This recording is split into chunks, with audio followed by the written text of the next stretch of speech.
Hello and welcome back to my channel. Today I am going to be taking a look at 10 short-lived shows of 1962.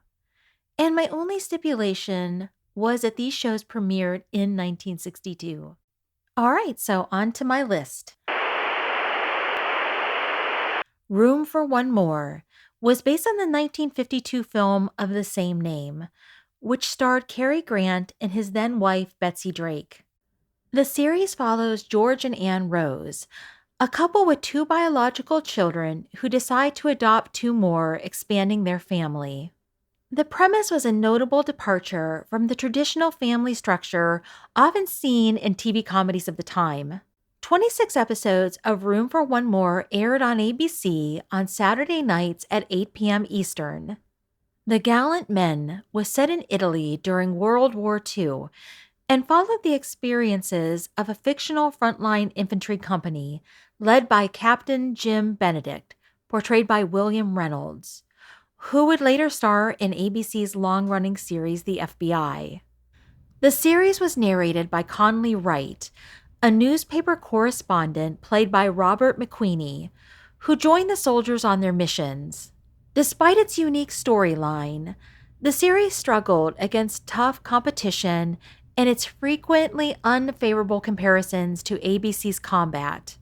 And as a result, The Gallant Men lasted only one season.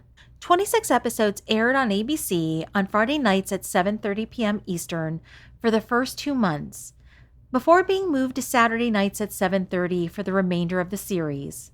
Going My Way was based on the 1944 Bing Crosby film of the same name.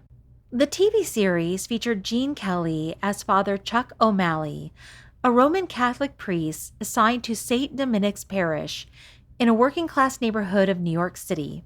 Father O'Malley's boyhood friend Tom, played by Dick York, serves as the director of the local neighborhood center. The episodes revolve around Father O'Malley's efforts to connect with his congregation and his interactions with the grumpy Father Fitzgibbon. This marked Gene Kelly's first and only venture into a weekly television series. 30 episodes aired on ABC on Wednesday nights at 8:30 p.m. Eastern.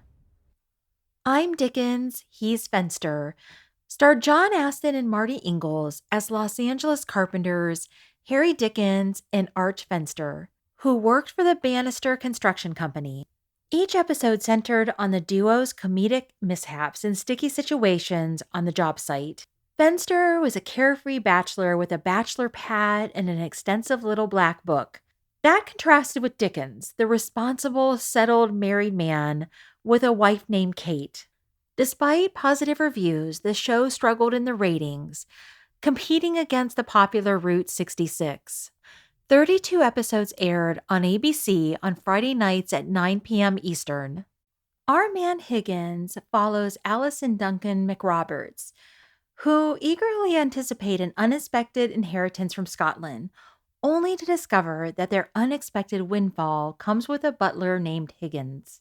Higgins, played by Stanley Holloway, is a prim and proper butler who continually helps the couple and their 3 adventurous children navigate various predicaments.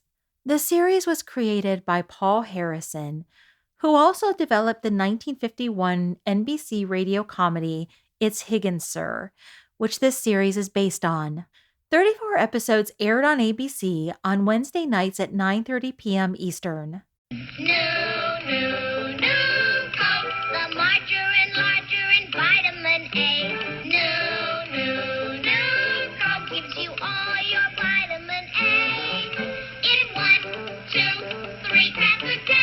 Your minimum daily requirements of vitamin A in 1.8 ounces.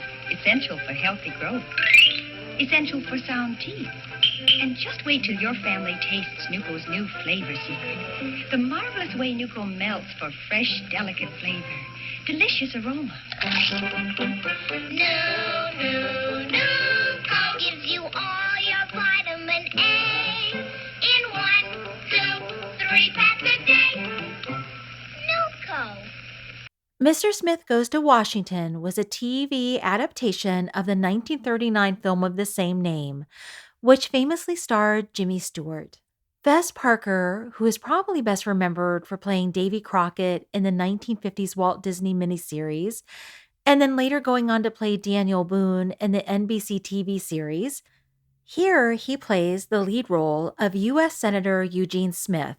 The show focused on Senator Smith's efforts to navigate the often convoluted world of Washington politics while staying true to his small town values and fighting for the everyday citizen.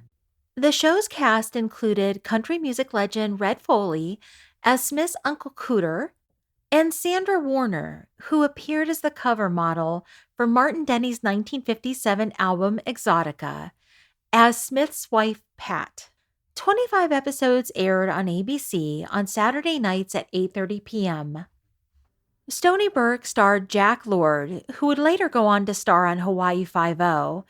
But in Stony Burke, he plays Stony Burke, a professional rodeo rider with a dream of winning the coveted Golden Buckle, the award given to the world champion saddle bronco rider. The series was notable for its gritty portrayal of the rodeo circuit, often blending action-packed sequences with deeper moral and ethical dilemmas. The show was produced by Leslie Stevens, who would go on to create the sci-fi series The Outer Limits. 32 episodes aired on ABC on Monday nights at 9 p.m. Eastern. In Fair Exchange, World War II veterans and old friends Eddie Walker and Thomas Finch agree to have their daughters live in each other's households for a year.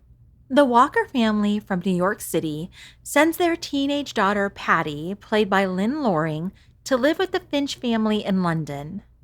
In exchange, Heather Finch, played by Judy Carn, stays with the Gregorys in New York. The show explored the comedic contrast between British and American cultures, often highlighting the misunderstandings and adjustments each family experienced. Initially, Fair Exchange ran as a 1-hour sitcom, and the reviews were good, but the ratings struggled. So CBS pulled the show and reworked it into a 30-minute comedy and tried again, but it still fared poorly and was canceled. The series was filmed on location in both London and New York City, and I do wonder if Fair Exchange might have found greater success had it premiered only a few years later when the British invasion captivated American audiences. 27 episodes aired on CBS on Friday nights at 9:30 for the first 15 episodes, and on Thursday nights at 7:30 p.m. for the remainder of the series. Exchange.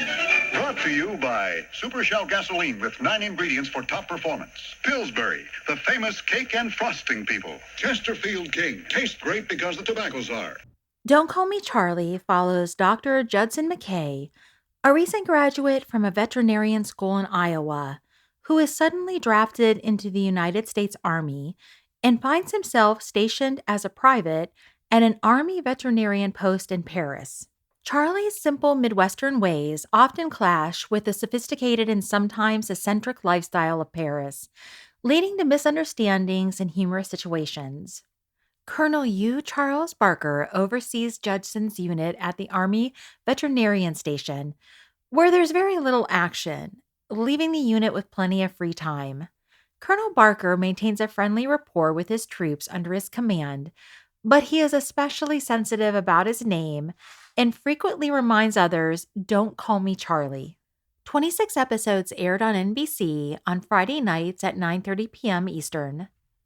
It's a Man's World followed friends Tom Tom, Wes, and Vern, who share a houseboat called the Elephant, docked on the Ohio River.